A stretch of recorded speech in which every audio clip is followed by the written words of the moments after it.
mendengarkan dan melaksanakan sabda Tuhan. Itu pujian Tuhan Yesus untuk Bunda Maria. Mengapa Bunda Maria memuji? Tuhan Yesus memuji Bunda Maria? Sangat menghormati bapak ibunya, bukan? Kalau Tuhan Yesus itu dari teladan kita, maka teladan mengikuti perintah Allah. Perintah keempat apa? Hormatilah bapak ibumu. Tuhan Yesus kalau sempurna dalam menjadi teladan kita, menjadi sempurna dalam teladan mengasihi, menghormati bapak ibunya, maka tidak bisa orang menolak Tuhan Yesus menghormati Bunda Maria. Dan kalau Tuhan Yesus sudah menghormati Bunda Maria, mosok kita anak-anaknya tidak boleh menghormati Bunda Maria, ya? Konyol, ya? Kalau Tuhan Yesus boleh menjadi teladan menghormati Bunda Maria, kita nggak boleh menghormati Bunda Maria, ya? Oke, jelas, ya? Ada lagi? Ada lagi yang mau bertanya? Ayo. Boleh, ada ini. Mari. Kan kita kalau lagi rencana untuk kedatangan Paus nih, mau gimana mau kita bisa datang ke GBK? Iya. Pada prinsipnya semua orang Katolik Indonesia bisa datang, ya. Persoalannya diundang, dapat undangan atau tidak. Sekarang kita hitung-hitungan saja. Paus itu datang untuk umat Jakarta atau umat Indonesia? Umat Indonesia, ya. Jumlah umat Indonesia berapa? Berapa? Ya pokoknya jutaan, ya. Kita nggak tahu persis, ya. Tapi pasti jutaan karena umat Jakarta saja sekitar 500. Nah kalau semua datang ke GBK, muat nggak GBK? Tidak. GBK hanya muat 100 ribu orang. Itu untuk seluruh Indonesia. Jadi kalau misalnya Jakarta dapat sebagian, katakanlah 25%, berarti hanya dapat berapa? 25.000. Itu satu paroki Bekasi sudah penuh. Kelapa Gading nggak dapat. Mimpi. Ya. Di TV aja. Maka 25.000 itu dibagi untuk berapa paroki? 69 paroki, ya. 69 paroki. Nah, tergantung besaran jumlah anggota parokinya. Ada yang 25.000, ada yang 20.000, ada yang 1.000, ada yang 6.000, proporsional, ya. Akan diusahakan proporsional. Maka satu paroki misalnya katedral yang empatnya 6.000 paling hanya dapat 250 orang. Nah, siapa yang sebaiknya datang ke sana, ke GBK? Nah, itu terserah Dewan Paroki, kalian yang memilih, yang pasti pusing. Saya beruntung tidak jadi romo paroki, jadi tidak ikut pusing. Itulah pusingnya panitia, Bu. Harus tidak mungkin menggembirakan kita semua, pasti banyak kecewa karena dari 500.000 orang yang bisa masuk ke sana, orang Jakarta mungkin hanya 25.000. Kalau dikasih seperempat, ya, belum tentu seperempat, ya, kecil. Maka banyak yang mungkin kecewa, tetapi kita bisa ikut seperti masa pandemi, ikut bisa live streaming, ya, sambil berdoa untuk kesehatan Sri Paus dan seluruh gereja, ya. Jadi minta maaf kalau nanti tidak semua, barangkali lebih diutamakan orang-orang yang kuat, yang muda. Karena misalnya biasanya sekitar 2 jam, kan? Untuk masuk, proses masuk berapa jam? 2 jam. Bisa 2-3 jam. proses keluar 2-3 jam. Ibu-ibu yang sudah lansia kuat.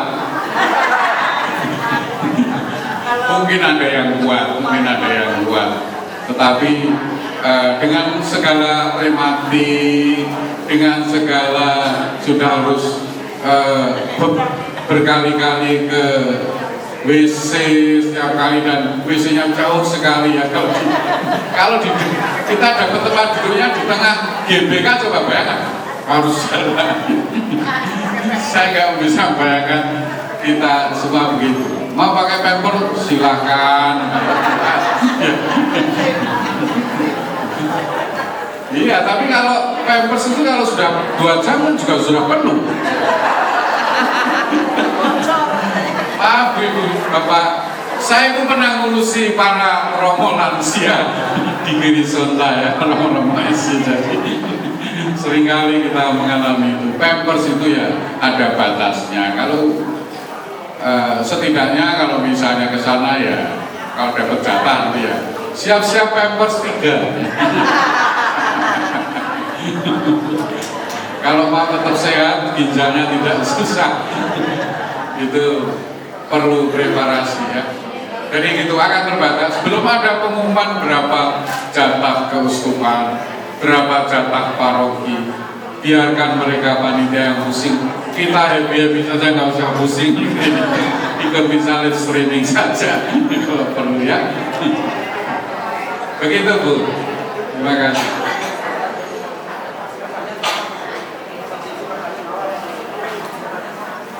Ada yang bertanya lagi? Ada yang mau bertanya ke Romo, mumpung masih ada di sini? Ada? Ada Ibu? Boleh mengenai apa aja ya, boleh ya mau?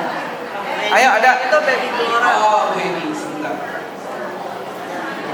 Romo, saya ini sering mendapat kesulitan kalau tanya, kok orang Katolik punya kesehatan demokrasi? Gimana sih orangnya?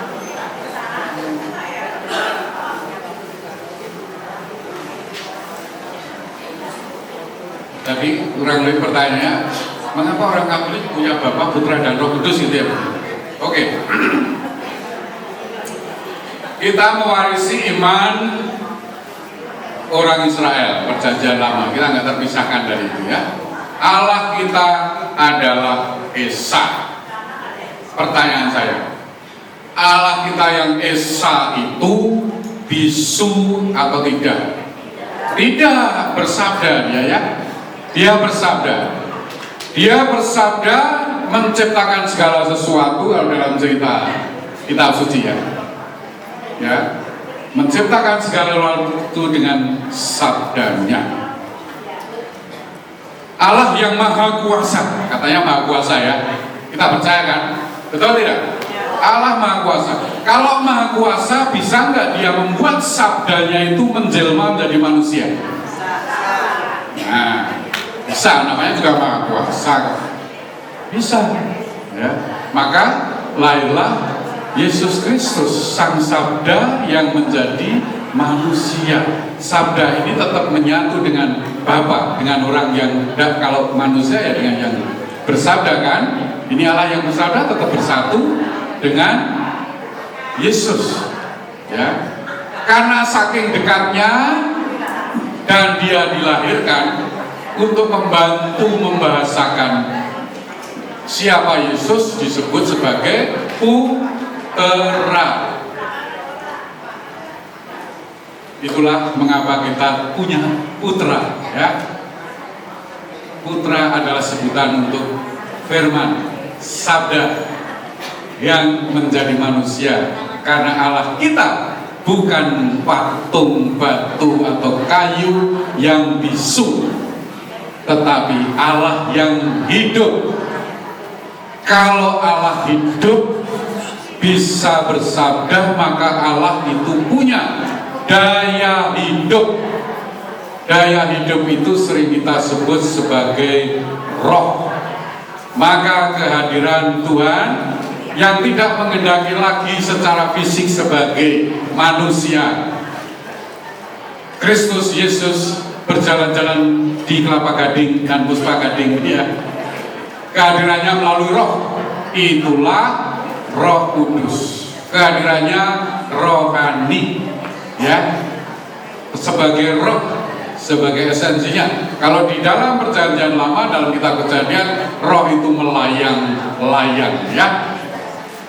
Roh itu dalam bahasa Yunaninya ruah, artinya udara, membuat kita bisa hidup, membuat makhluk-makhluk bisa hidup, membuat kita bisa bergerak, ya, membuat kita bisa tergerak, hati kita tergerak oleh belas kasihan untuk menolong yang lain, peduli kepada yang lain.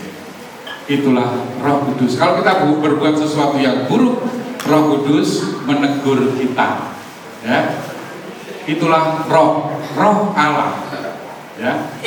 Itulah mengapa kita punya Bapa, Putra, dan Roh Kudus. Bapa untuk menyebut Allah, Putra untuk menyebut Sang Firman yang menjadi manusia, Roh Kudus untuk menyebut Allah dalam dimensi esensialnya, yang pokok itu adalah roh.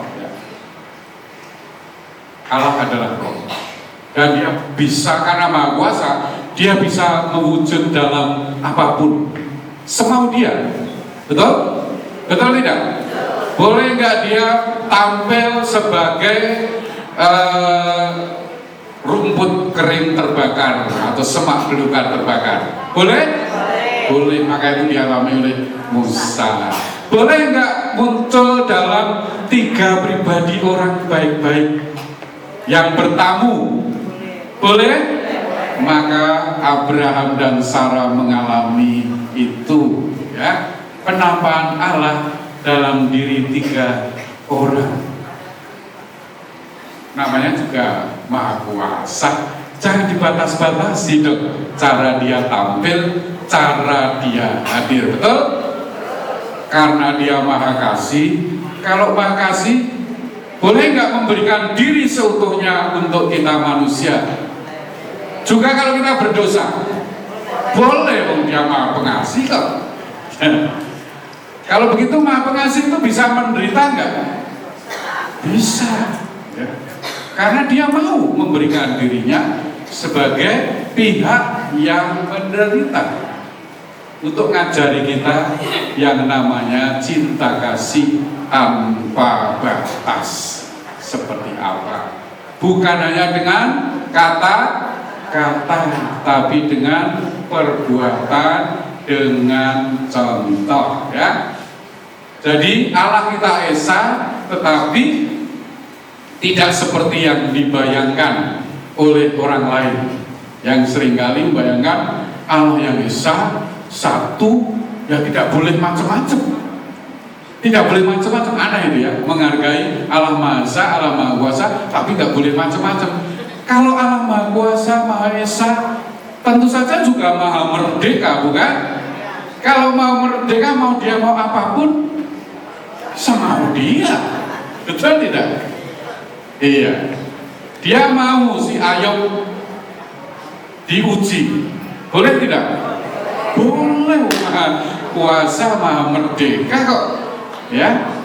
Maka diujilah orang baik seperti Ayub, mengalami banyak ujian, ternaknya hilang, dia menjadi sakit, anak-anaknya mati. Itu diceritakan dalam kitab Ayub. Dan Allah merdeka, Maha Kuasa, Ayub tetap setia. Tuhan yang memberi, Tuhan yang mengambil. Terpujilah nama Tuhan, itu yang harus bisa kita buat, ya. Cukup, Bu, jelas ya, Bapak, Putra, Roh Kudus. Terima kasih. Masih ada lagi yang mau bertanya?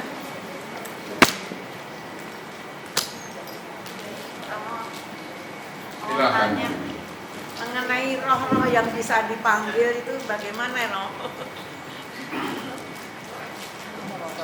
Kebanyakan kalau kita lihat di YouTube itu kan banyak roh-roh yang bisa dipanggil. Itu dari Muslim, ya, roh yang itu, ya.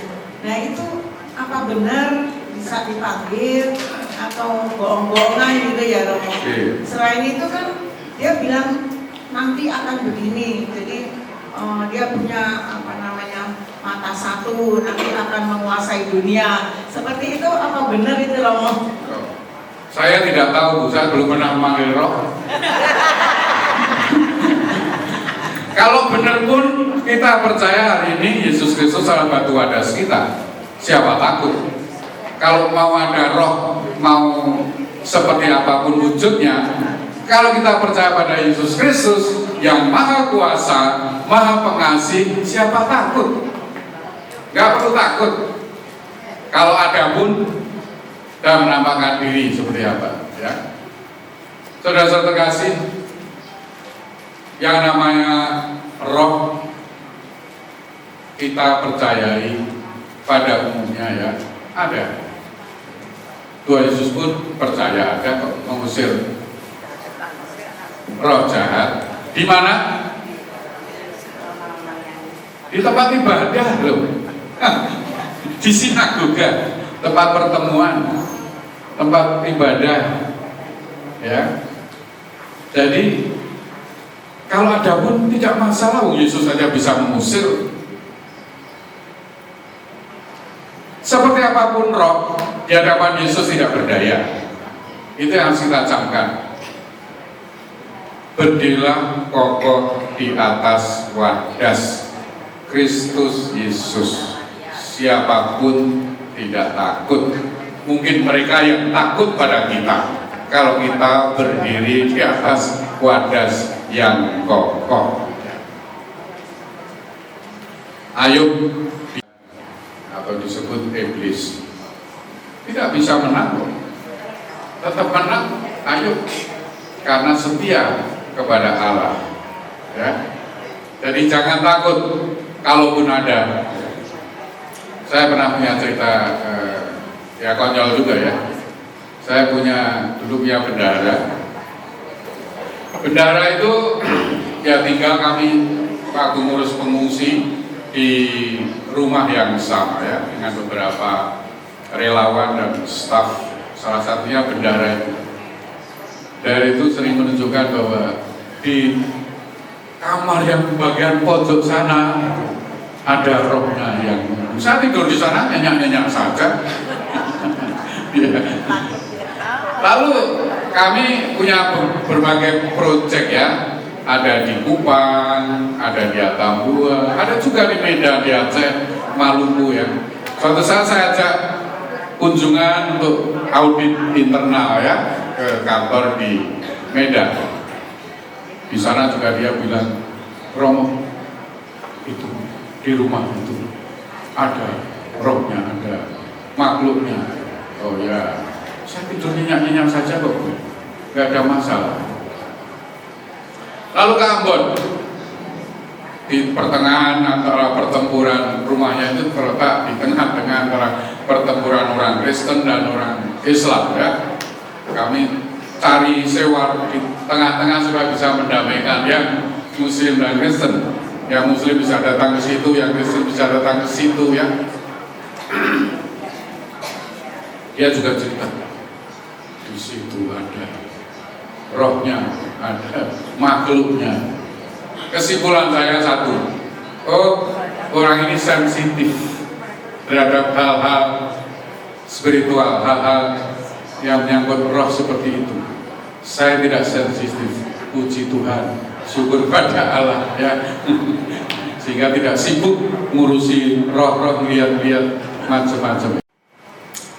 Intinya dia lolos kesabaran, jadi orang sabar, jadi seorang bapak yang baik, istri ya, suami yang baik untuk keluarga ya. Dan pernah melihat pulang kerja di Cawang itu lihat orang tanpa kepala. Ya, lihat orang tanpa kepala. Mau kita sensitif, mau tidak sensitif, sehingga bisa melihat roh-roh itu. Yang penting kepada siapa kita percaya, kita tahu, gitu ya. Kepada siapa kita mengandalkan, kita tahu. Kalau roh-roh jahat saja taat kepada Yesus, bisa diusir kalah, apalagi hanya roh yang itu ya. Dan tidak ada gunanya memanggil roh-roh itu, karena kita tidak tahu roh yang datang itu roh baik atau roh jahat. Betul? Dan roh jahat itu suka menipu, ya. Iblis, setan itu suka menipu, bapa segala kebohongan. Maka dia juga bisa tampil sebagai yang kelihatan baik, sebagai yang kelihatan cakep, ganteng, cantik, pretty, beautiful. Tetapi pada akhirnya membawa kita kepada kecelakaan jiwa kita. Mau begitu? Bisa, jadi nggak usah ikut-ikutan orang-orang yang begitu-begitu ya. Oke? Oke. Baik. Sudah ya, Om Pak. Oh masih ada, Om. Kita terakhir ya, nah waktunya udah. Ya. Itu Om Yosef.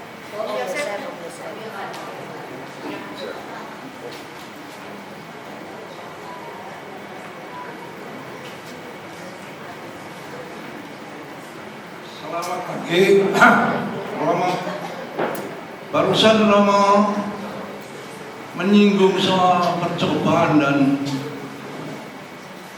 ujian. Sangat menarik sekali. Saya tertarik sama ceritanya Romo tadi tentang Ayub. Dan saya ingin tahu kalau Ayub itu dia mempunyai tanggapan atau punya persepsi tentang penghidupnya dia itu dicobai atau diuji. Sekian Romo. Terima kasih. Terima kasih. Kalau dalam cerita kita membaca kisahnya ya, di situ setan minta izin Tuhan untuk mencobai. Mencobai berarti artinya untuk menjatuhkan. Karena setan tahu dia tidak bisa menjatuhkan Tuhan, ya, tidak bisa langsung menjatuhkan Tuhan. Maka yang menjadi target adalah mahkota ciptaan Tuhan, itu manusia, Ayub dan kita semua. Itulah mengapa kita menjadi target pencobaan setan selalu, ya. Kadang-kadang caranya adalah zona nyaman kita yang jadi target. Ketika kita sudah nyaman begini, ya, kita bisa dijatuhkan dengan cara-cara itu, ya. Ayub sudah hidup nyaman, maka layaklah dicobai, artinya untuk dijatuhkan, ya. Tetapi kita tahu dengan demikian bahwa dari pihak Tuhan, Tuhan tidak mencobai, Tuhan menguji. Kalau ujian itu artinya positif, ya, untuk melihat orang itu sungguh bisa setia kepada Tuhan atau tidak, ya. Kalau cobaan setan pasti untuk menjatuhkan, ujian Tuhan untuk meningkatkan kualitas jiwa manusia. Dan Tuhan tidak memberikan ujian di atas kemampuan manusia, sesuai dengan batas kemampuan manusia. Dan kalau manusia jatuh pun Tuhan tetap intervensi, ya. Itulah datang Yesus untuk menebus kita manusia yang jatuh, ya. Pada pandangan saya begitu. Dia dicobai oleh iblis, Tuhan menguji dia sampai batas tertentu untuk membuat kita atau Ayub semakin berkualitas imannya. Dan terbukti bahwa dengan sekian banyak cobaan yang dibuat oleh setan, atau dari pihak Tuhan ujian sampai batas, karena di batas pokoknya jangan menyentuh Ayub sendiri, jiwa Ayub sendiri ya, itu batasnya. Maka Ayub lulus sebagai orang yang setia kepada Tuhan, lulus ya. Jadi ujian itu akan mendorong kita untuk lulus, naik kelas ya. Sedangkan pencobaan menjatuhkan. Jadi maka kita berdoa mohon supaya tidak jatuh dalam pencobaan ya. Karena ya kita jiwa kita lemah, kita menyadari orang yang lemah. Atau ada yang merasa kuat jiwanya, sehingga siap bisa dicobai ya. Begitu Pak. Cukup ya. Terima kasih. Selamat melanjutkan aktivitas Bapak Ibu Bapak sekalian. Tuhan memberkati. Kami juga mengucapkan banyak terima kasih. Terima kasih Romo. Dan sudah Ekaristi di kami ya, sudah mau hadir. Dan teman-teman semuanya biasa sebelum Romo pulang kita nyanyi dulu ya. Oke. Berbeda terima kasih Pak Guru.